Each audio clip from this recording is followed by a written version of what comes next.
Olá, pessoal, Sacada Cultural no ar. Estamos aqui hoje com o nosso convidado especial, ele que foi deputado estadual, que foi deputado federal, que foi senador durante 24 anos, que é um dos fundadores do Partido dos Trabalhadores, foi secretário municipal dos Direitos Humanos e Cidadania da cidade de São Paulo, o querido Eduardo Suplicy. Suplicy, seja bem-vindo. Olá, muito bom dia, Danilo Nunes e Márcio Aurélio. É uma satisfação para mim, fico honrado de ter sido convidado para dialogar com vocês neste programa Sacada Cultural da Rádio Brasil Atual. E estou pronto para conversar, sobretudo sobre a questão relativa aos direitos humanos, não é? Vocês sabem que eu fiquei um tanto preocupado outro dia quando, naquela reunião do presidente Jair Bolsonaro com os seus ministros, a certa altura ele resolveu que eu quero armar todo o povo brasileiro, distribuir armas para todo o povo. Eu, sinceramente, fiquei assustado. E há poucos dias atrás, eis que ele diminui para a tarifa que era de 20% para zero da importação de armas para facilitar ainda mais o número de armas. E eu tenho me preocupado com isso, porque eu, inclusive, achei positiva a decisão do ministro Edson Fachin de suspender aquela medida. Ele diz que uma medida como essa é para estar estimulando a posse de armas no Brasil e, justamente, nós precisamos caminhar na direção contrária, de estar fazendo com que menos pessoas estejam utilizando armas. Vocês sabem que, desde menino, meu pai costumava dizer: olha, filho, eu sou o oitavo de 11 filhos e filhas, né? E sempre tive muita presença de primos, primas, amigas em casa, muita criança e depois adolescentes, não é? E meu pai costumava dizer que ele sabia de histórias verdadeiras de famílias onde, seja o pai ou o tio, tinha arma em casa, e daí, certo dia, as crianças estavam brincando e um atirou, matou o primo, assim, numa brincadeira. Então, casos como esses eram frequentes. Eu, portanto, decidi que nunca iria ter armas em casa. Acho que não é uma boa coisa. Eu até coloquei no meu Facebook ontem, nas minhas redes sociais, um apoio à medida do ministro Edson Fachin, que suspendeu aquela medida. Agora, hoje, fiquei preocupado agora porque o Hélio Beltrão escreveu um artigo na Folha criticando o ministro Fachin, e eu, então, acabo de escrever uma carta para o painel do leitor da Folha, em que eu expresso que eu apoio a decisão do ministro Edson Fachin de ter suspendido a diminuição de 20% para zero da tarifa de importação. E também, vocês sabem que quando o presidente fez aquela declaração que assustou a muitos, a mim próprio, depois, quando, há uns 3 meses atrás, ele anunciou que estava com a Covid-19 e que precisaria ficar 2 semanas isolado no Palácio do Alvorada, eu pensei comigo mesmo: eu acho que, quem sabe, ele possa agora ter tempo para ler um livro, né? E mandei para ele de presente a Utopia de Thomas More, né? Você sabe por quê? Eu acompanhei seu vídeo mandando. Então, mas é para ver se ele aprende a lição tão importante de Thomas More. Você sabe que, quando, no início do século XVI, é o que o livro conta, né? O cardeal Morton estava debatendo com algumas pessoas que a pena de morte, então instituída na Inglaterra, não havia colaborado para diminuir a criminalidade violenta. E eis que, então, o viajante português Rafael Ítalo Deu, em grego significa um contador de histórias, ponderou, olha, muito mais eficaz do que infligir estes castigos horríveis a quem não tem outra alternativa senão de primeiro se tornar um ladrão para daí ser transformado em cadáver, é você assegurar a sobrevivência das pessoas. E com base nesta reflexão, um amigo de Thomas More, chamado Juan Luís Vives, escreveu para o prefeito da cidade flamenga de Bruges um tratado de subvenção aos pobres, onde pela primeira vez propõe a garantia da sobrevivência dos habitantes de Bruges. Então, e dessa forma, por causa disto, é que Thomas More é considerado um dos grandes pensadores na história da humanidade que colocou os fundamentos da garantia de uma renda para todas as pessoas. Então, eu justamente quero ponderar que muito mais eficaz será instituir a renda básica de cidadania universal e incondicional para todo o povo brasileiro, algo para os 212 milhões de brasileiros e brasileiras, inclusive para os estrangeiros aqui residentes há 5 anos ou mais, conforme diz a lei aprovada por todos os partidos em dezembro de 2002, no Senado, dezembro de 2003, na Câmara, inclusive estava presente quando debatido e votado. O então deputado Jair Bolsonaro nada falou contra, então votou a favor, e que foi aprovado em dezembro de 2003 na Câmara e sancionado pelo presidente, vai fazer agora 17 anos, em 8 de janeiro de 2004. Só falta implementar. Então, só que vocês sabem que o gabinete do presidente agradeceu que eu tenha mandado o livro da Utopia de Thomas More por SEDEX, mas não me disse se ele leu o livro. O que vocês acham? Quem sabe, se a Rádio Brasil Atual conseguir entrevistar o presidente, por favor, pergunte a ele se ele recebeu e aprendeu as lições de Thomas More. Por favor. Suplicy, também Suplicy, que o vereador mais votado da história da cidade de São Paulo. E o Suplicy perguntou se a gente tem arma. Eu tenho uma arma assim, Suplicy, inclusive uma arma muito potente aqui em casa, que é o meu violão. O violão? Então, quem sabe possamos cantar uma canção aí para definir melhor os anseios de todos nós. Estamos aqui também com o médico sanitarista, especialista em saúde pública, doutor Márcio Aurélio. Doutor Márcio Aurélio, seja bem-vindo. Muito obrigado. Muito obrigado, é um prazer, Danilo, fazer parte dos projetos Sacada Cultural, que agora também vai aos pouquinhos se transformando em web TV e aí fornecedor de conteúdo para as mídias locais. E você, com a sua capacidade de agregar e de se relacionar com as pessoas, tem trazido pessoas tão importantes, e culminando agora com o Eduardo Suplicy, que me deixa nervoso diante dessa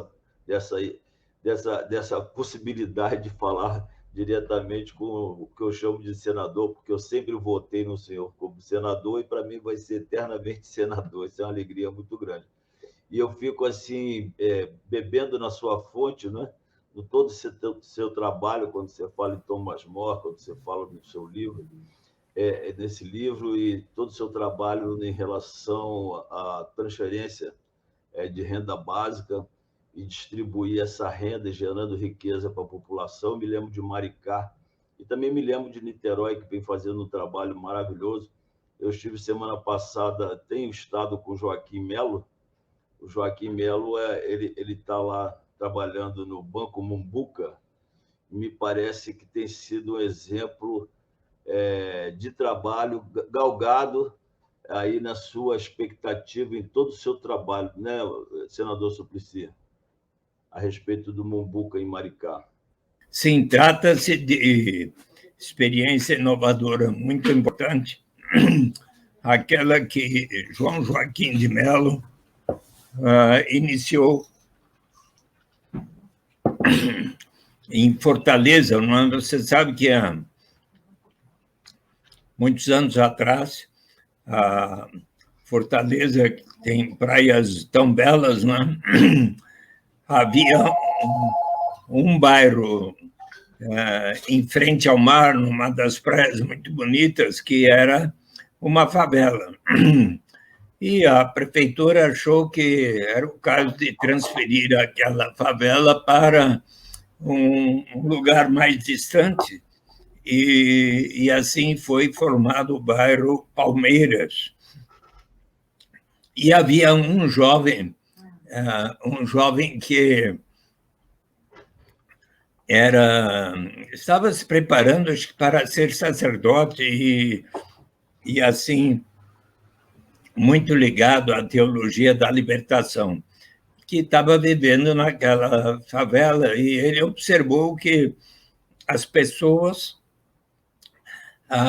ali adquiriam os seus bens, alimentos e outras coisas, mas no centro da cidade, ou ali na praia onde viviam antes, e não tanto no bairro. E ele achou por bem criar um banco comunitário que passaria a conceder microcrédito, né? Pequenas somas de crédito para as pessoas poderem realizar atividades, às vezes até em formas cooperativas e tudo, adquirindo instrumentos de trabalho e pagando depois em módicas prestações e tudo. E criou o Banco Comunitário Palmas ali, não é? E isto fez com que ajudasse bastante o desenvolvimento do bairro Palmeiras, porque a moeda, os empréstimos eram feitos em palmas, a moeda que era aceita no comércio local. E isso fez com que se desenvolvesse melhor aquele bairro, com mais oportunidades de emprego e trabalho e tudo para os seus próprios moradores. E então, sabe que naquela época era o governo do presidente Lula e secretário de Economia Solidária, o nosso querido professor Paul Singer. E então, graças à compreensão que o professor Paul Singer teve do Banco Comunitário e da importância de se estimular as formas de economia solidária, de cooperativas, é que Paul Singer, então, conversou com o Banco Central, que quase que proibiu o Banco Comunitário, para reconhecer. E então, eis que João Joaquim de Mello levou esta experiência para, hoje, acho que são mais de 120 bancos comunitários em diversas regiões do Brasil, tem inclusive aqui na Grande São Paulo, e dentre os lugares que muito se interessou por levar adiante esta proposta foi justamente Maricá. Vocês sabem que, bem, é fato que Maricá tem uma vantagem relativa em relação a outros municípios, porque ali há os royalties decorrentes da base da Petrobras, que fica em frente a Maricá. Mas então Washington Quaquá, o prefeito eleito pelo PT em 2008, foi quem teve a iniciativa de fundar o Banco Comunitário. João Joaquim de Mello esteve lá, auxiliando, além de muitas outras boas iniciativas, a exemplo do ônibus vermelhinho, tarifa zero em 14 linhas na cidade.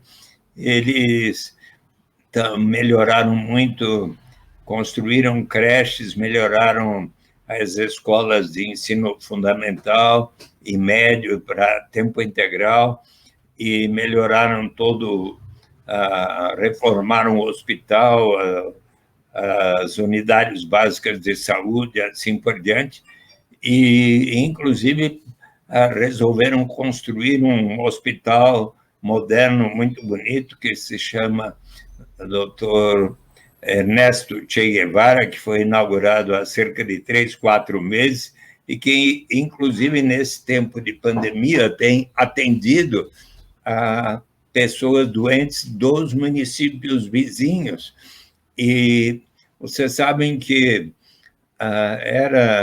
também, por exemplo, a prefeitura adquiriu, desapropriou uma fazenda que se tornou uma escola em convênio com o Movimento dos Trabalhadores Rurais Sem Terra, e é uma escola de economia solidária e de produção de produtos naturais, orgânicos e, portanto, sem agrotóxicos.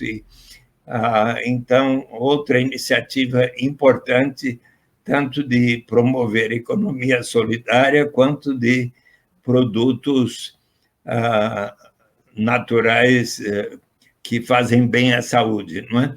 E, bem, era dezembro de 2015, e eu fiz uma palestra um dia aqui em São Paulo sobre direitos humanos. E eis que, então, quando eu expliquei o que era a renda básica de cidadania, o prefeito Washington Quaquá, que estava ali presente, disse: eu quero aplicá-la em Maricá. E não é que ele apresentou, então, um projeto de lei para iniciar gradualmente. Em 2016, a Câmara logo aprovou, né?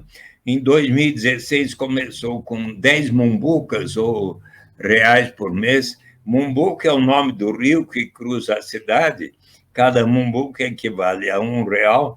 Então, 10 mumbucas por mês, que completava o Bolsa Família. Em 2017, 20 mumbucas por pessoa, né? Que completava o Bolsa Família.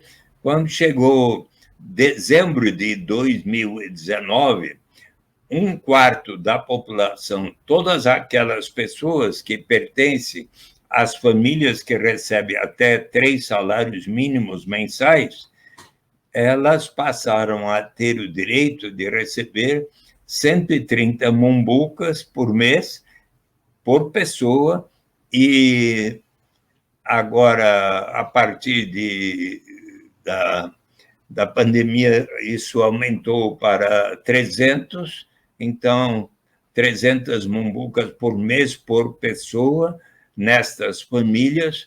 Então, 42.500 pessoas, 1/4 dos 162 mil habitantes de Maricá, passaram a receber esta renda básica de cidadania. Está previsto em dezembro de 2001 que metade da população, 81 mil pessoas, e até 2024, e cabe assinalar que o Washington Quaquá terminou o seu mandato em 2016, e daí foi eleito o seu sucessor, Fabiano Horta, que é também do PT, e que, inclusive, acaba de ser reeleito com 78% dos votos da cidade, portanto, com uma forte aprovação dessas medidas que estou mencionando, e está previsto pelo Fabiano Horta que até 2024 toda a população ali residente há 3 anos ou mais, diz a lei, estará recebendo a renda básica de cidadania, hoje paga para 1/4 da população, 300 mumbucas ou reais por mês. Ainda não sei qual vai ser o valor, seja neste final de ano, seja quando for plenamente implantada. Mas é interessante, você sabe que até uma instituição denominada Jain Family Institute está juntamente com a Universidade Fluminense e a Universidade Federal do Rio de Janeiro, eles estão fazendo uma pesquisa, acompanhando passo a passo com um grupo grande de beneficiários da renda básica de cidadania para analisar os seus efeitos na cidade. Washington Quaquá me reportou que praticamente em Maricá foi extinta a pobreza extrema. Ademais, diferentemente da situação em outras cidades do estado do Rio de Janeiro, que nesses tempos recentes tiveram um aumento do desemprego, desde que implantadas estas proposições, em Maricá, todos os meses tem havido um aumento do número de empregos formais, ou seja, então não é à toa que a população reconheceu e reelegeu o Fabiano Horta para mais 4 anos. Então, temos em Maricá um exemplo notável que vem sendo observado, inclusive, por instituições internacionais que estão comparando com outros exemplos de implantação da renda básica, como na cidade de Stockton, na Califórnia, onde 130 pessoas passaram a receber $550 por mês, numa experiência de iniciativa do mais jovem prefeito de todos os municípios ou cidades dos Estados Unidos da América. Então, quero lhes dizer que aumenta o interesse e as experiências de renda básica nos mais diversos continentes, países do mundo. É uma coisa assim muito significativa que tem me animado muito. Ô, Suplicy, deixa eu fazer uma pergunta para você. A gente vem fazendo os programas Sacada Cultural, principalmente nesse mês, né, que dia 10 de dezembro, teve aí 72 anos do Tratado Universal dos Direitos Humanos da Organização das Nações Unidas.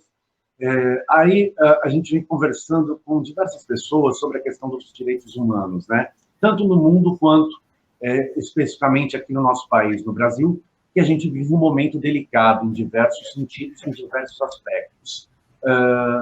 Se fala muito da questão de hoje a sociedade estar mais tolerante, ou seja, não, para muitos não existe o racismo, para muitos não existe a homofobia, o preconceito, a questão da mulher está igual, e a gente sabe que não é bem assim, né? A gente sabe que existem as pessoas que são colocadas às margens dessa sociedade, né? Então, inclusive, qualquer área periférica ou favela que a gente vá, a população contingente negro é muito maior que qualquer bairro nobre que a gente vá.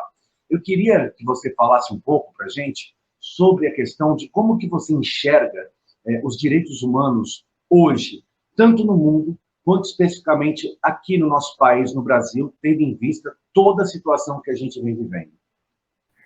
Mas eu acho tão importante que relembremos sempre os 30 artigos da Declaração Universal dos Direitos Humanos, que em 10 de dezembro último foi comemorado, ela é de 1948, e esses 30 artigos, de alguma forma, estão também colocados no artigo 5º da nossa Constituição, que fala dos direitos e deveres individuais e coletivos de todos os seres humanos no Brasil, desde homens e mulheres, são iguais nos termos dessa Constituição, e por aí vai. E no artigo 3º da nossa Constituição estão colocados os objetivos fundamentais da República Federativa do Brasil, que eu permito aqui assinalar, porque quando o presidente Jair Bolsonaro venceu as eleições, ele levantou o braço e disse: eu juro perante Deus e o povo brasileiro cumprir a Constituição brasileira. Então, eu estou sempre lembrando que estes objetivos fundamentais dizem que são os de construir uma sociedade livre, justa e solidária, garantir o desenvolvimento nacional, erradicar a pobreza e a marginalização, reduzir as desigualdades sociais e regionais e promover o bem de todos sem preconceito de origem, raça, sexo, cor, idade e quaisquer outras formas de discriminação. E, portanto, nós precisamos colocar em prática aqueles instrumentos de política econômica que possam efetivamente significar a construção, a realização da justiça e a consecução destes objetivos. Vocês sabem que o Papa Francisco tem tido por propósito reunir-se com os jovens de 120 países do mundo, jovens até 35 anos, para uma reunião sobre a economia de Francisco e Clara, que ele está protagonizando, e com a presença de alguns laureados como o Prêmio Nobel, como Amartya Sen, Joseph Stiglitz, Muhammad Yunus, Desmond Tutu e outros grandes economistas, pensadores, e que têm se destacado. E eis que era para ter havido uma reunião em Assis, na cidade de São Francisco de Assis, em 20 de março último. E então, eis que aqueles jovens me convidaram para uma reunião na Pontifícia Universidade Católica de São Paulo, no ano passado, e eu estive lá com eles, e quando eu terminei o diálogo, eles disseram para mim: nós queremos que você vá junto conosco para a reunião com o Papa em Assis. Eu topei, comprei a passagem, só que foi adiada de 20 de março para primeiro 20 de novembro, 19, 20 e 21 de novembro, mas a reunião de novembro também precisou ser feita virtualmente, como estamos aqui falando. E daí o Papa falou na tarde do dia 21 de novembro, coisas muito belas, e logo em seguida teve uma reunião com os jovens, e eu sugeri a eles de encaminharmos estava presente o Ladislau Dolber, o Célio Turino, alguns intelectuais, mas eu sugeri de escrevermos uma carta ao Papa Francisco, assinada por todos os jovens brasileiros, para que na próxima reunião, que deve ser agora realizada presencialmente em Assis, mas em 2021, uma vez concluída essa pandemia do coronavírus, né, que possamos dizer ao Papa o quão importante será instituir a renda básica de cidadania no Brasil e nos mais diversos países do mundo. E eles acharam a ideia muito boa, e então eu redigi essa carta.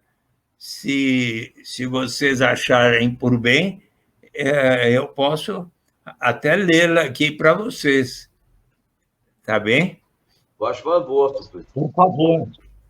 Eu quero dizer que eles gostaram muito da carta e já assinaram. Já tem mais de 100, acho que já estão quase todos 250 jovens brasileiros até a tríplice. E eu, com 79 anos, me juntei a esses jovens, tá bem? Então, eis a carta, querido Papa Francisco. Nós, jovens economistas, cientistas sociais brasileiros, que participamos sobre o encontro de Francisco e Clara, de 19 a 21 de novembro, em Assis e em tantos países do mundo, através de meio virtual, vimos aqui fazer uma sugestão com respeito aos propósitos maiores que Vossa Santidade tem expressado, colocar em prática os instrumentos de política econômica que possam significar a realização da justiça, para que então possa haver a paz dentro de cada país e entre os países. Queremos levar em consideração aquelas recomendações que Vossa Santidade nos recomendou em sua fala de 21 de novembro último, ao assinalar que o atual sistema econômico é insustentável de diversos pontos de vista, que precisamos mudanças que visem alcançar o bem comum. Para isso, precisamos desenvolver a cultura do encontro, visando a construção de um mundo melhor para toda a humanidade. Essas são as recomendações do Papa Francisco. Precisamos ter um modelo de desenvolvimento que inclua as pessoas. A economia precisa estar a serviço da vida humana. Não basta o crescimento da economia se não for para o benefício da solidariedade internacional. Precisamos sempre pensar em nós, pois ninguém se salvará só. Temos a necessidade sempre um do outro. Estamos de pleno acordo com as diretrizes expressas em suas cartas encíclicas Laudato Si, sobre o cuidado da casa comum, e Fratelli Tutti, sobre a fraternidade e a amizade social, em que expressa a tecnologia registra progressos contínuos, mas como seria bom se, ao aumento das inovações científicas e tecnológicas, correspondesse também uma equidade, uma inclusão social cada vez maior. Se nós quisermos construir uma sociedade civilizada e justa, precisamos levar em consideração aqueles valores que não sejam simplesmente a busca do interesse próprio, de se levar a vantagem em tudo. Queremos também... É claro que todos desejamos progredir e ficamos felizes com o progresso de nossos entes queridos, mas é importante que levemos em consideração outros valores, como o progresso das demais pessoas na sociedade, valores tais como os que estão expressos num dos mais belos pronunciamentos da história da humanidade, de uma pessoa que eu tenho a convicção de que vocês muito apreciam muito, que eu trouxe aqui para lhes enviar um abraço, que vocês conhecem muito bem, Martin Luther King Jr., que em 28 de agosto de 1963, disse para mais de 250 mil pessoas, diante do memorial de Abraham Lincoln, que havia 100 anos antes assinado a abolição da escravidão nos Estados Unidos, e ele, então, disse lá que ele tem um sonho de que um dia todas as pessoas, os filhos de ex-escravos, os filhos de ex-donos de escravos, serão capazes de se sentar juntos na mesa da fraternidade. Quais são os instrumentos de política econômica que podem elevar o grau de justiça na sociedade? Claro que, quando aboliu-se a escravidão, elevamos o grau de justiça, mas não fizemos o suficiente para compensar os efeitos de mais de 3 séculos de escravidão. Se provermos ótima qualidade de ensino para todas as meninas e meninos, todos os jovens, para os adultos, inclusive os que não tiveram boas oportunidades quando eram crianças, à luz dos ensinamentos de nosso querido Paulo Freire, estaremos elevando o grau de justiça. Se provermos muito boa qualidade de assistência à saúde na cidade e no campo, em todos os bairros, estaremos elevando o grau de justiça. Se realizarmos mais depressa a reforma agrária, num país ainda com forte concentração da riqueza fundiária, estaremos elevando o grau de justiça. Se promovermos mais e mais oportunidades de microcrédito, pequenas somas de recursos para que pessoas sem patrimônio possam adquirir instrumentos de trabalho, realizarem atividades produtivas que lhes permitam oferir uma remuneração suficiente para uma vida digna e pagarem um empréstimo em 12 ou 24 prestações módicas, estaremos elevando o grau de justiça. E temos também as diversas formas de transferência de renda, como as do sistema previdenciário, o benefício da prestação continuada, o seguro-desemprego, o salário-família, o abono salarial, o Bolsa Família, mais recentemente o auxílio emergencial, e já está previsto na Lei 10.835, de 2004, a renda básica de cidadania incondicional e universal para todos os residentes no Brasil, inclusive os estrangeiros aqui há 5 anos ou mais, suficiente para atender às suas necessidades vitais. Trata-se de lei aprovada por todos os partidos e sancionada pelo presidente Lula em 8 de janeiro de 2004. Diz a lei, entretanto, que a RBC será instituída por etapas, a critério do Poder Executivo, começando, portanto, por programas como o Bolsa Família e o auxílio emergencial, este previsto para encerrar agora em dezembro. Cabe notar que o Brasil é o primeiro país do mundo cujo Congresso Nacional aprovou e o presidente sancionou uma lei para instituir uma renda básica de cidadania, para que ela venha, de fato, a ser colocada em prática, faz-se necessário persuadir os que ocupam as principais funções de responsabilidade no Poder Executivo e no Congresso Nacional. Avaliamos, portanto, que a manifestação do Papa Francisco sobre a renda básica de cidadania incondicional e universal, assim como dos responsáveis pela Rádio Atual e o programa Sacada Cultural, poderá ser de fundamental importância para que ela venha se efetivar no Brasil e na Terra. Eis porque consideramos muito importante aqui colocarmos as razões pelas quais acreditamos que a renda básica de cidadania corresponde inteiramente aos fundamentos e objetivos da economia de Francisco Clara e de suas encíclicas Laudato Si e Fratelli Tutti. Quais são as origens e os fundamentos da proposta da renda básica de cidadania?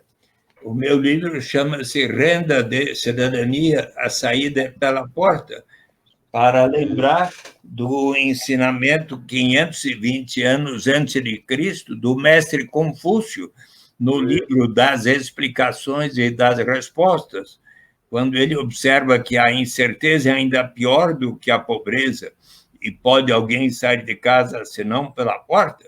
Se quisermos construir uma sociedade civilizada e justa, uma solução tão de bom senso quanto sairmos de casa pela porta é instituirmos a renda básica de cidadania. Se nós formos a 300 anos antes de Cristo, em política, Aristóteles diz que a política é a ciência de como atingir o bem comum, uma vida justa para todos. Para isso, se faz necessário a justiça política, que precisa ser precedida da justiça distributiva, que torna mais iguais aos desiguais. A palavra mais citada no Antigo Testamento, da Bíblia Sagrada, me ensinou o rabino Henry Sobel, é tzedakah, 513 vezes, que em hebraico quer dizer justiça social, justiça na sociedade, que era o grande anseio do povo judeu, como também o é do povo palestino. Então, no livro do Êxodo, de Deuteronômio, dos Provérbios, de Davi, de Esaú, de Jacó, sempre está a palavra tzedakah. Eis porque, nos seus seminários, tantas vezes, o movimento dos trabalhadores rurais sem terra inicia pela leitura do Êxodo, para lembrar da luta pela terra prometida, pela reforma agrária, por justiça na sociedade.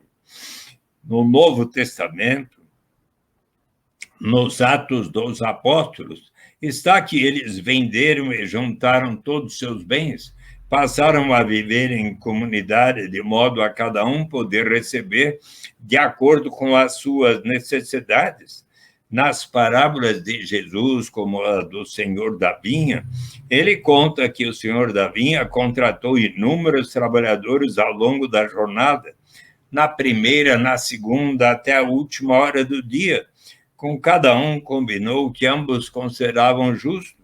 Ao final da jornada, começou a fazer o pagamento pelo último que lá chegou, e ao pagar o primeiro, este lhe perguntou: mas como assim? O senhor está me pagando o mesmo que o último que aqui chegou? Eu trabalhei mais do que ele. Ora, você não percebe que eu estou lhe pagando exatamente o que ambos combinamos como justo, e que o último que aqui chegou também precisa receber o necessário para o sustento da sua família? E se nós formos ver a segunda epístola de São Paulo aos Coríntios, ele lá diz que todos nós precisamos seguir o exemplo de Jesus, que, em sendo tão poderoso, resolveu se solidarizar e viver dentre os mais jovens, dentre os mais pobres, de tal maneira que, conforme está escrito, justiça, para que haja igualdade, toda aquela pessoa que teve uma safra abundante não tem de mais, toda aquela pessoa que teve uma safra pequena não tem de menos. E se nós formos observar os ensinamentos de Maomé, dos seguidores do islamismo, como os 4 califas que escreveram o livro dos hadis, Omar, o segundo deles, diz que toda aquela pessoa que tem um grande patrimônio deve destinar uma parcela deste patrimônio para os que pouco ou nada têm.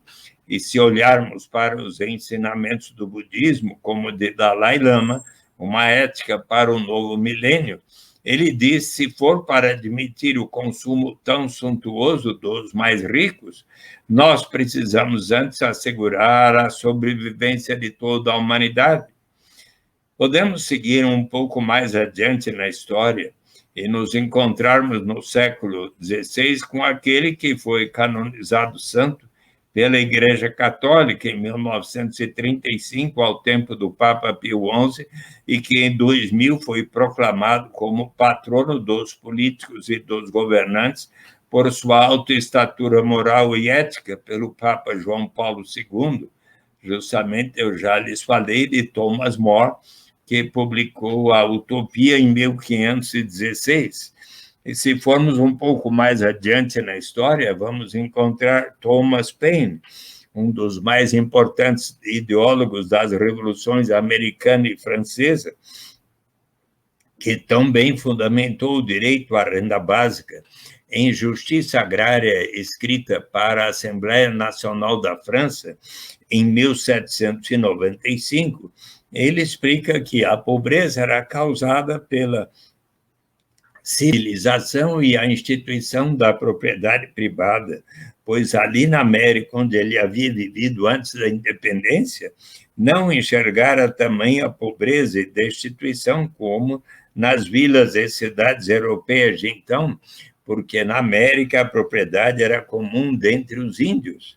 Mas ele considerava de bom senso que uma pessoa que cultive a terra, realize benfeitoria na terra, possa usufruir do seu trabalho na sua propriedade. Mas era o seu plano, e este era um plano para todos os países, que toda pessoa que assim o fizesse deveria separar uma parcela de seu rendimento para um fundo que a todos pertenceria, e deste fundo, uma vez acumulado, se pagaria tanto um capital básico quanto uma renda básica, como um direito inalienável de todas as pessoas participarem da riqueza comum da nação. Se nós formos acompanhar aquilo que escreveu Karl Marx em O Manifesto Comunista com Friedrich Engels em 1848, mais tarde em os volumes de O Capital, e em 1875 ele escreveu a crítica ao programa de Gotha, onde ele diz que numa sociedade mais amadurecida, os seres humanos vão se portar de tal maneira que a se poderem inscrever como lema da sua sociedade 12 palavras em inglês que o grande economista John Kenneth Galbraith, em A Era da Incerteza, diz que tiveram um efeito ainda mais revolucionário do que os volumes de O Capital.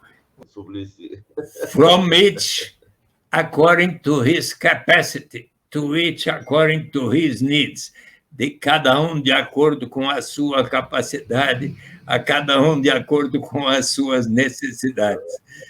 E que o John Kenneth Galbraith diz que tiveram um efeito ainda mais revolucionário do que os volumes de O Capital. Vocês sabem que, certo dia, eu fui fazer uma palestra sobre esse tema para as comunidades eclesiais de base, lá na Conferência Nacional dos Bispos do Brasil. Era os anos 90 ainda, e era presidida a conferência por Dom Luciano Mendes de Almeida, saudoso defensor dos direitos humanos. E eu, então, citei tantos pensadores ao longo da história que defendem a garantia da renda.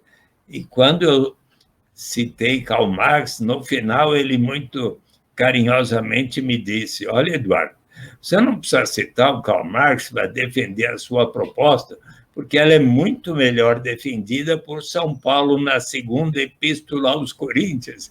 E daí eu li essa segunda epístola de São Paulo, achei tão bonita, e eu sempre cito Karl Marx e São Paulo nas minhas palestras, quando ele diz que todos deveremos seguir o exemplo de Jesus, que, em sendo tão poderoso, resolveu se solidarizar e viver dentre os mais pobres de tal maneira que, conforme está escrito, para que haja justiça e igualdade, todo aquele que teve uma safra abundante não tenha de mais, todo aquele que teve uma safra pequena não tenha de menos. Não é?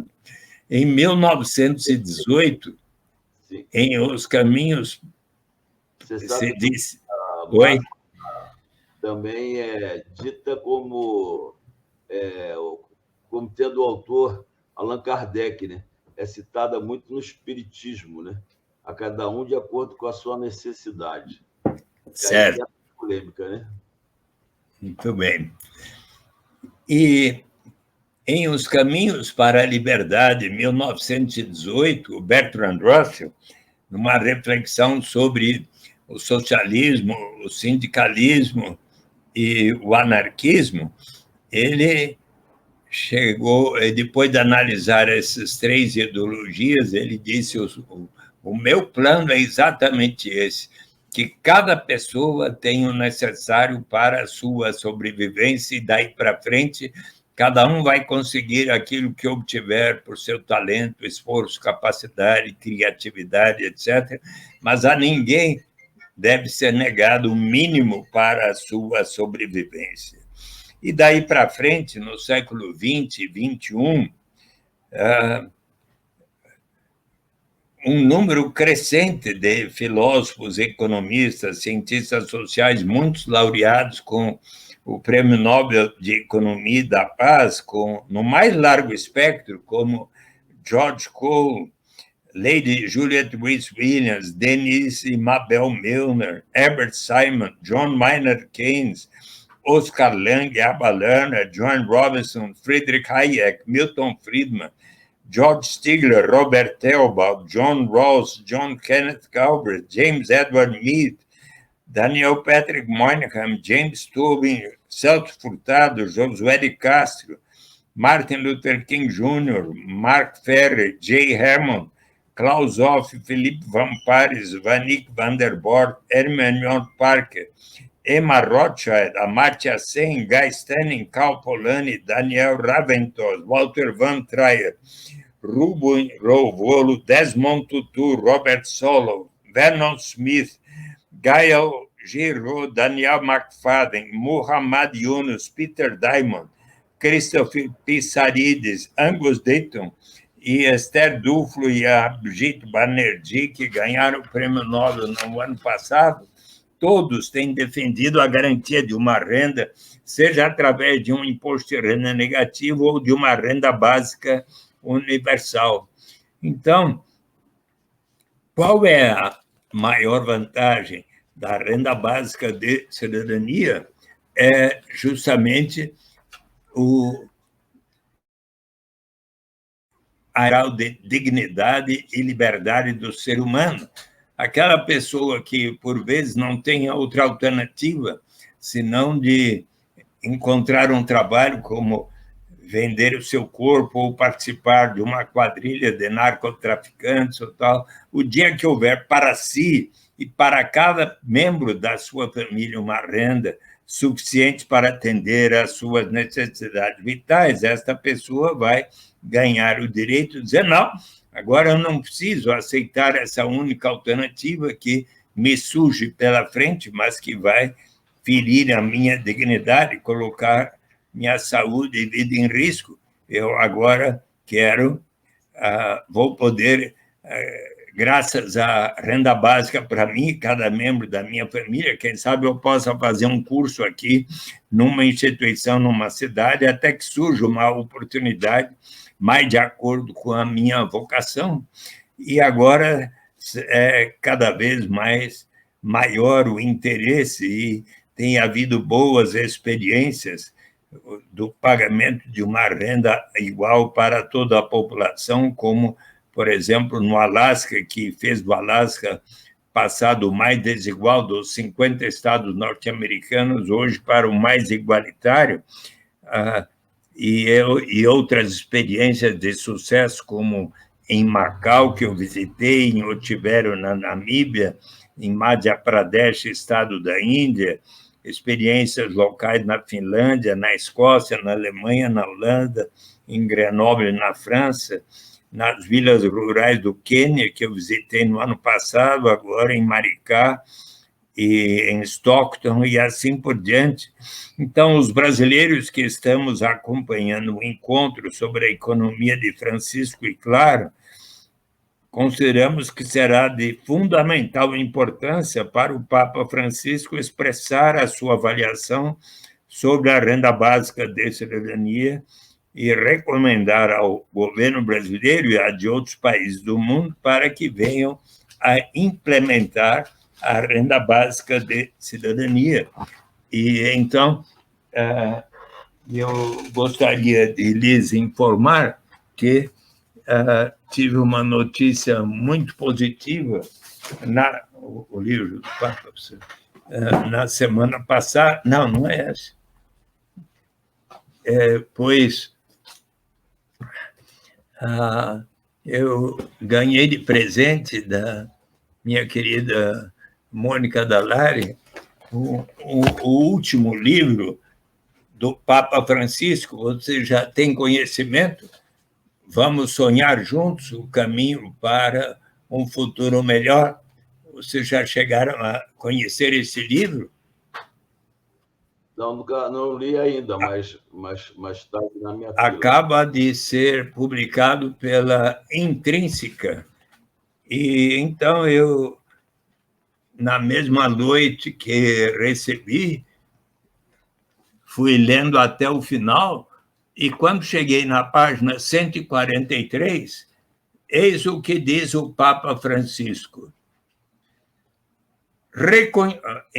Abrindo aspas, hein? Reconhecer o valor do trabalho não remunerado para a sociedade é vital para repensarmos o mundo pós-pandemia. Por isso, acredito que seja a hora de explorar conceitos como de renda básica universal, também conhecido como imposto de renda negativo, um pagamento fixo incondicional a todos os cidadãos que poderia ser distribuído através do sistema tributário. A renda básica universal poderia redefinir as relações do mercado laboral, garantindo às pessoas a dignidade de rejeitar condições de trabalho que as aprisionam na pobreza. Daria aos indivíduos a segurança básica de que precisam, eliminando o estigma do seguro-desemprego, e facilitaria a mudança de um trabalho para outro, como cada vez mais os imperativos tecnológicos do mundo trabalhista exigem. Políticas como essa também podem ajudar as pessoas a combinar tempo dedicado a trabalho remunerado com tempo para a comunidade. Então, vejam só as palavras do próprio Papa Francisco. Então, eu estou muito animado.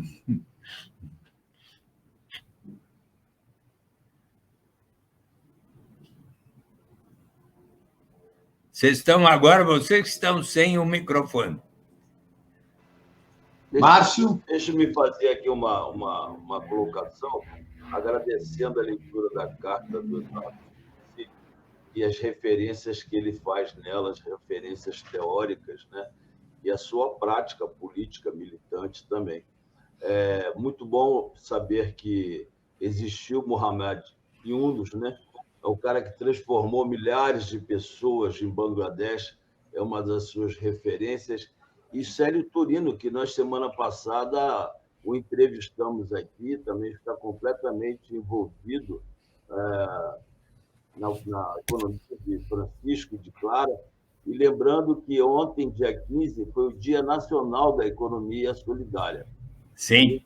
Parte aqui do Fórum de Economia Solidária da Baixada Santista, e ontem foi o dia de termos uma aula sobre a biografia de Paul Singer, né?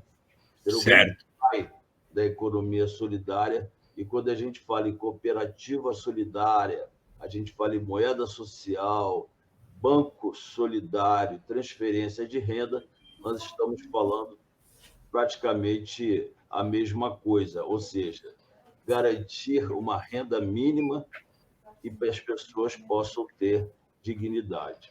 Associada a essa questão, que elas surgem sempre, afloram sempre nos momentos de grande crise econômica, como foi aqui em Bangladesh, como foi com Joaquim Melo na periferia de Fortaleza, como está sendo hoje com o agravamento cada vez maior do emprego, da crise econômica. Nós temos que associar isso à história que está se movendo para a quarta revolução industrial, com a pegada do 5G.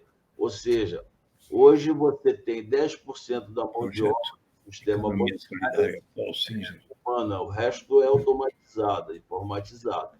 5% da indústria automobilística é usada só a mão de obra humana, 95% da indústria automobilística ela já é informatizada, automatizada, mecanizada.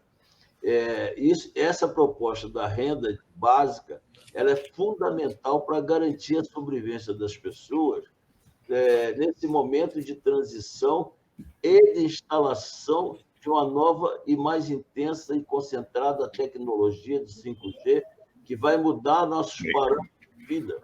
As pessoas terão, portanto, muito mais tempo para o lazer, para a cultura, né? Para o entretenimento, para a educação.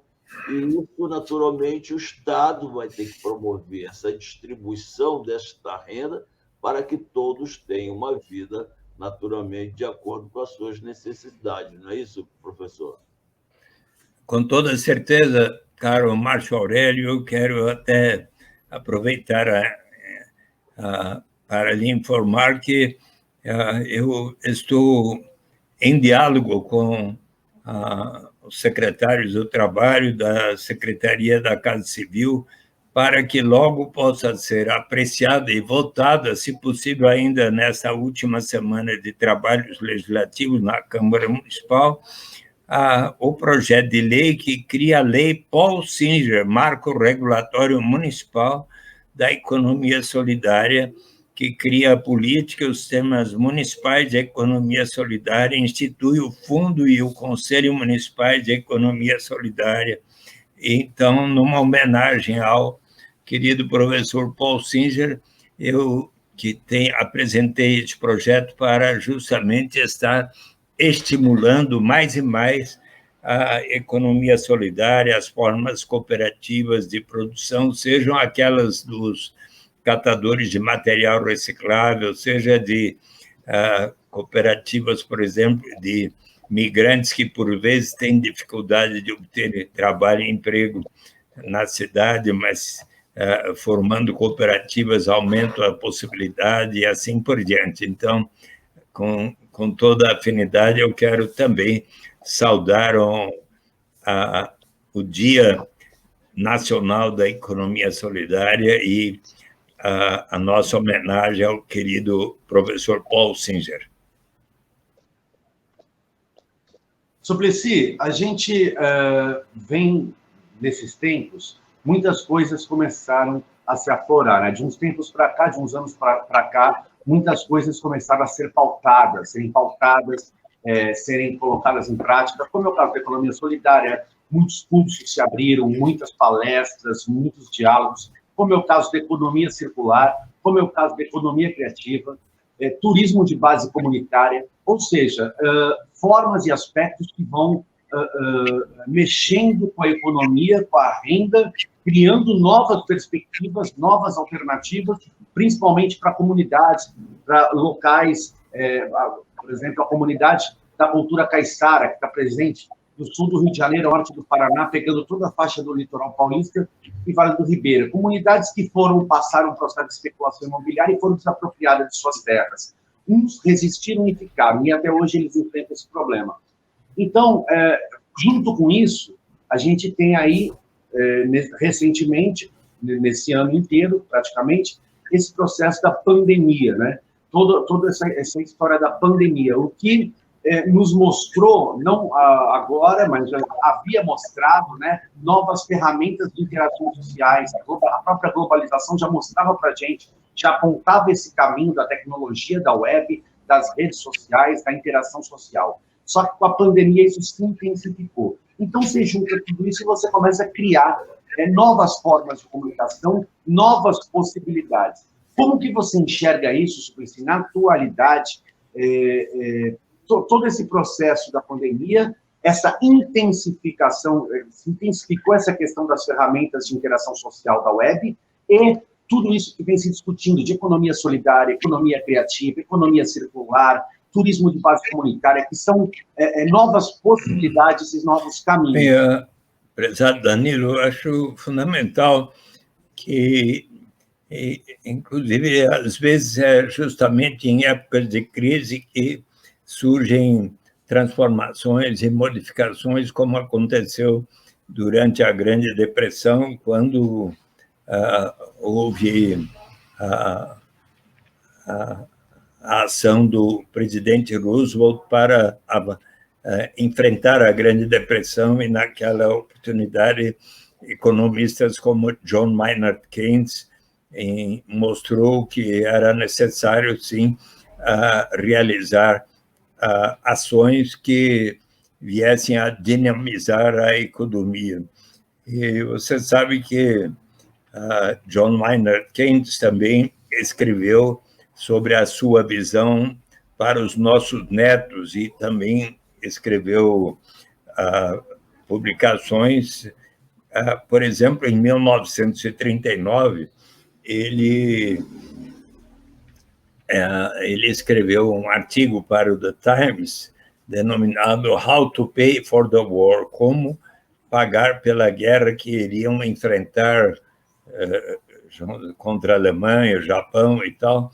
E nesse artigo ele diz que, olha, como nós vamos enfrentar dificuldades e a guerra, precisamos separar o necessário para a defesa, e como a guerra vai provocar graves problemas sociais, nós vamos também ter que separar 2% do produto nacional bruto, então, da Inglaterra, da ordem de 5 bilhões de libras esterlinas, portanto, 100 milhões de libras esterlinas para pagar uma renda básica ao povo. Então, isso é a visão de um grande economista em 1939, né?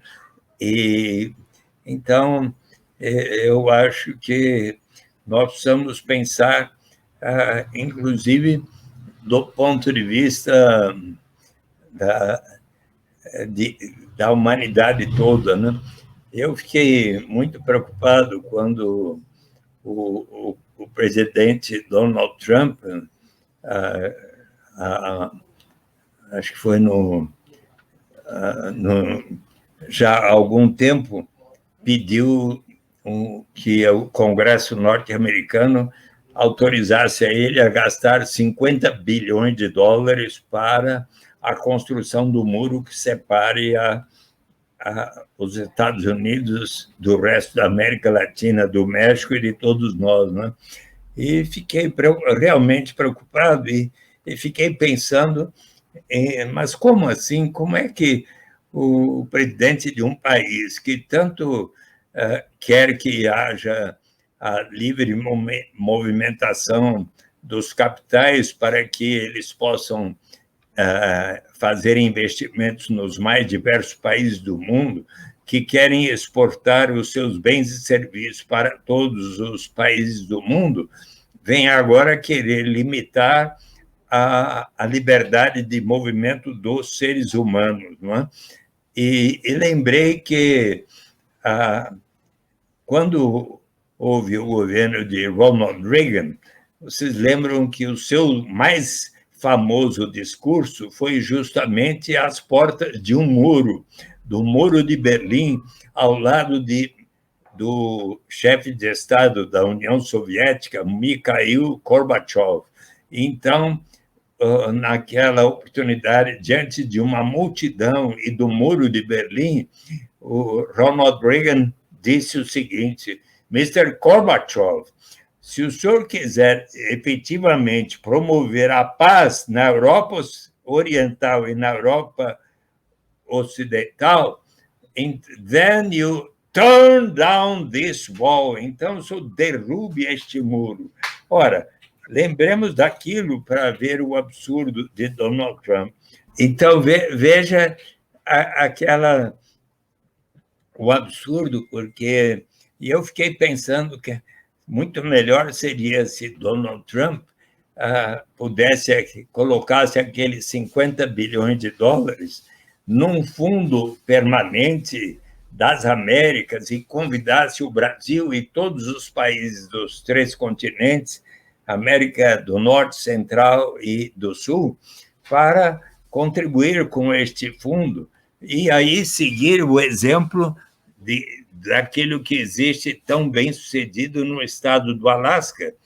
Vocês conhece, acredito, a história, no início dos anos 60, o prefeito de uma pequena vila de pescadores, como existem tantas no litoral brasileiro, aí perto de Santos, ou lá em Pissinguaba, ou em tantos lugares do litoral brasileiro, e então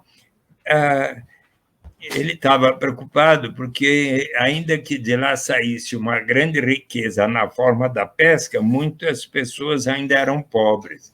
Então, ele disse, vamos criar um imposto de 3% sobre o valor da pesca para instituir um fundo que a todos pertencerá. Mas o imposto sou contra. Teve enorme resistência, demorou 5 anos para persuadir a comunidade. Uma vez instituído, deu tão certo que, 10 anos depois, ele se tornou governador do estado do Alasca, Jay Hammond, que havia descoberto, no final dos anos 60, enorme reserva petrolífera ao norte do Alasca, na Baía de Prudhoe.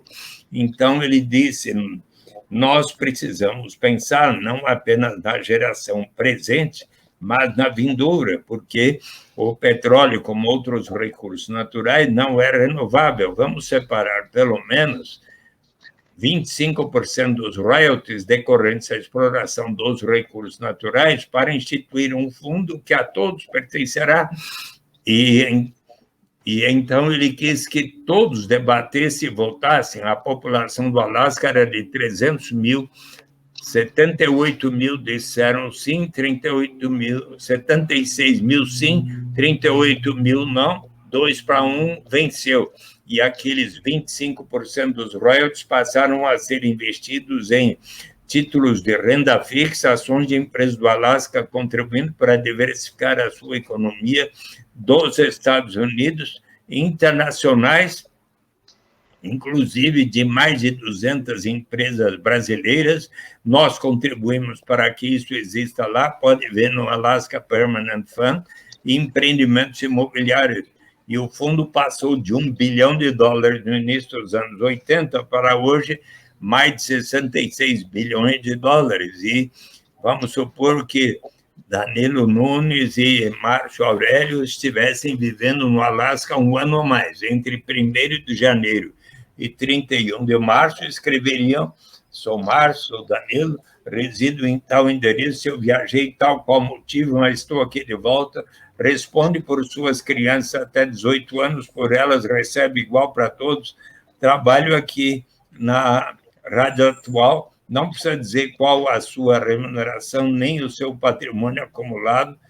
2 pessoas que lhe conhecem testemunham, essa declaração é verdadeira. Se assim tivessem procedido, ao final de setembro, começo de outubro, se lá estivessem residindo, teriam recebido primeiro 300, depois 400, 500. Em 2008, quando o preço do petróleo foi lá para cima, 3.260 e tantos dólares.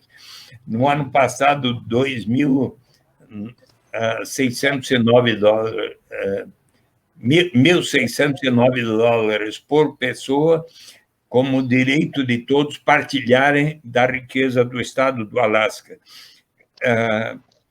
1980, Alasca, o mais desigual dos 50 estados norte-americanos, hoje, junto com Utah, ambos com coeficiente Gini 0,42, são os 2 estados mais igualitários dos Estados Unidos e constituem suicídio político para qualquer liderança do Alasca propor o fim desse sistema. Qual é a... Bom, eu até escrevi um artigo na Folha propondo ao Donald Trump, mas ele não me ouviu, porque o dia que houver, desde o Canadá até a Argentina, desde o Alasca até a Patagônia, uma renda básica de cidadania igual para todos os habitantes das 3 Américas, nós não vamos mais precisar de muros que separem as nossas fronteiras, está bem? Vocês estão de acordo comigo? Com certeza. Eu quero aqui, para mim, como apresentador do programa aqui, além de artista, professor de história também, historiador, para mim isso aqui é com certeza também uma aula, é uma grande aula, um grande aprendizado, essa troca é maravilhosa. Eu quero agradecer aqui o Dr. Márcio Aurélio, que é o nosso colunista da Sacada Cultural, que participa aqui de algumas entrevistas. Muito obrigado pela sua participação, Márcio. Obrigado, querido Danilo, por você me dar essa oportunidade de estar aqui, mesmo que virtualmente, com esse grande mestre intelectual e político, militante. E aqui vale lembrar que, citando Maricá, citamos também aqui o professor Havaí, que onde está é o centro do capitalismo mundial. Ou seja, não se trata só de ideologia, mas de postura diante do ser humano, da dignidade, de oferecer possibilidade de uma sobrevivência com qualidade para os seres humanos. Naturalmente que a economia solidária ela dá um passo à frente, né, no sentido de mostrar às pessoas que elas podem se organizar solidariamente de forma autogestionária. Professor, muito obrigado. Continuemos na nossa caminhada. Aqui atrás você vai ver um banner, Plantador de Tâmaras. É o livro que eu publiquei, editei há 3 meses atrás, está em e-book ainda, porque quem planta tâmaras não colhe tâmaras. E eu a minha caminhada política desde os 18, 19 anos, na luta pela reconstrução da UNE, e até agora porque eu quis ser prefeito. Muito obrigado, Danilo. Grande abraço, professor Eduardo Suplicy, vereador de São Paulo. Meu voto sempre foi para ele, mas agora não posso votar mais no Suplicy. Sempre votei no Suplicy, agora não posso. Eu quero agradecer aqui o nosso sempre senador e atual vereador da cidade de São Paulo, Eduardo Suplicy. Obrigado pela honra que você nos deu em estar participando aqui da Sacada Cultural. Para a gente é um prazer. A casa é sempre sua e, com certeza, quando passar tudo isso, quando passar essa pandemia, nós nos encontraremos, tomaremos café e sairemos muito mais fortes disso. Muito obrigado, vereador. Muito obrigado a vocês, Danilo Nunes e Márcio Aurélio, por essa oportunidade de um ótimo diálogo sobre como construir uma nação justa, civilizada e daí termos efetiva paz e não precisarmos mais estarmos armando o povo brasileiro, tá bem? Felicidades a vocês. Muito obrigado. Obrigado. Sacada Cultural fica por aqui. Um grande abraço.